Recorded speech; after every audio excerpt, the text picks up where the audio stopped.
Hey everyone, it's Aaron from WPKB, and in this video we're going to take you through the advanced settings in Fast Secure Contact Form. There's quite a lot to get through, and some of these particulars might be a little bit confusing to some people, and a lot of them are indeed the kind of settings that you'll use when you know you actually need to use them, rather than being ones that you might choose to use just because you can. So we'll get started now, and we'll kick off with the confirmation email settings. You can see here, it's pretty straightforward. The first thing you can do is enable the confirmation email message, which you can do by checking that box. And what that will do is email whoever it was that submitted a request or anything through the contact form, just saying, thank you, your email's been received, and so on. Here you can define the from address, the reply to, a subject as well.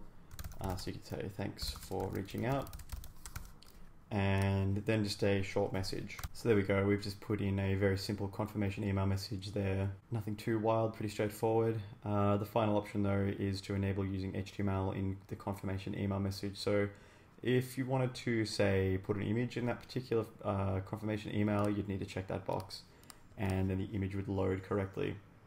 The next settings we get down to are the redirect settings. So this is just defining what behavior happens after the contact form has been submitted. So what will first happen is the user will submit the contact form and get a message saying, thanks for submitting the contact form and so on. And then 3 seconds later, as is defined here, though of course you can change this to whatever you like, they'll then be redirected to this URL here. The URL you can see is just the homepage, example.dev.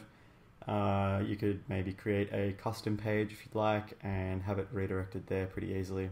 Next, you can enable the posted data to be sent as a query string on the redirect URL. You'd probably only use this if you had another contact form as part of the redirect that you wanted to fire off that content with. Then we just come down to the query string settings. So you can ignore certain query strings, rename certain ones, and add key value pairs if you'd like. These are some advanced options. We're not going to cover these in a great deal of detail today, but it's just if you have any data that needs to be carried over through the redirect, you'd need to, or if you need to actually modify that data, then you would use these fields. And the final setting in the redirect area is disable email sending. What this means is that when the user clicks submit and is then redirected, you would need to have another form that fires off, whether that goes straight to the database or maybe even to an email. It's really up to you, but you'll probably never be using this, but if that's the setup you wanted on your website, you definitely need to enable that, but we're just going to leave that off for now. After this, we come down to the advanced form and email settings.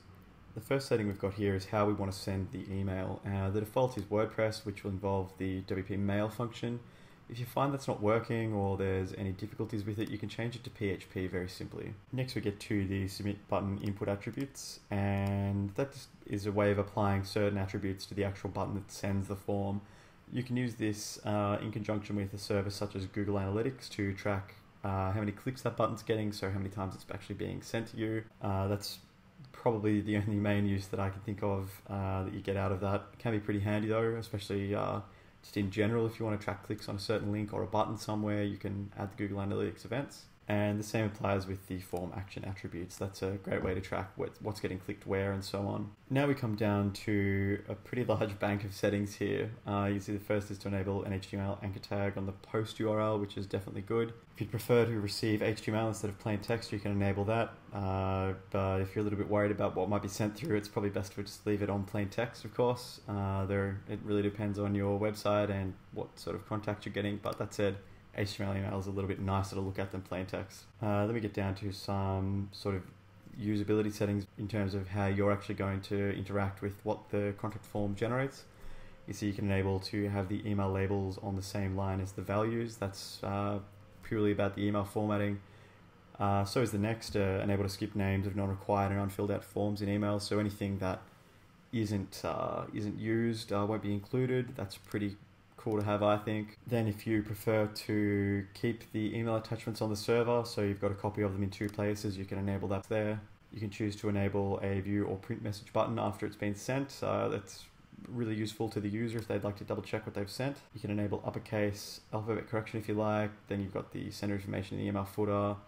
It's turned on by default. Then you've got some settings such as the ability to check DNS records to make sure the email address is valid, enabling PHP sessions. That's obviously turned off by default because it does need to be supported by your web host before you actually go and do that. Then we get down to enabling a reset button on the form, which is pretty useful, I think. So if someone's come in and filled it out and made a mess of it, they can just hit reset and start again. You can enable an "Are you sure?" pop-up for the submit button just to confirm with the user that they do wish to actually do that.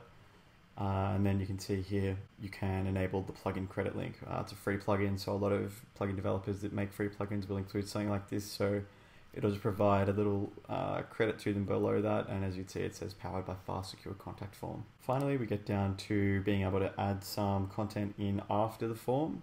It can be anything you like. It could be a short message, it could be an image, could be anything, and HTML is allowed in there. Now we get down to the silent remote sending settings. This is a way of sending data submitted to the form to a remote form using get or post methods. It's turned off by default. You can turn it on to use get or post. We sort of spoke about this a little bit earlier. You would need to have the remote form configured and input that there and choose what you'd like to actually put it in with, probably post or get. Obviously it has to be one of those. Then you can just choose to ignore certain fields that are sent, as well as rename some, and indeed add extra data using key value pairs if you'd like.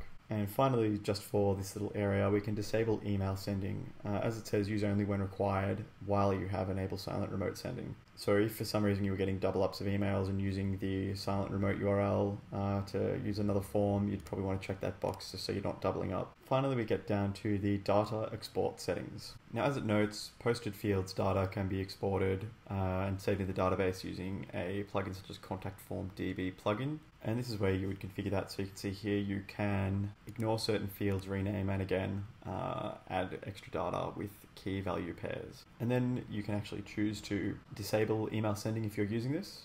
So no email will be sent, but you can easily get it with that plugin, Contact Form DB. And that brings us to the end of this video. We've covered quite a lot in regards to the plugin and the advanced functionalities thereof. Most of it's pretty straightforward, but of course, if you're confused about anything, please feel free to ask in the comments below.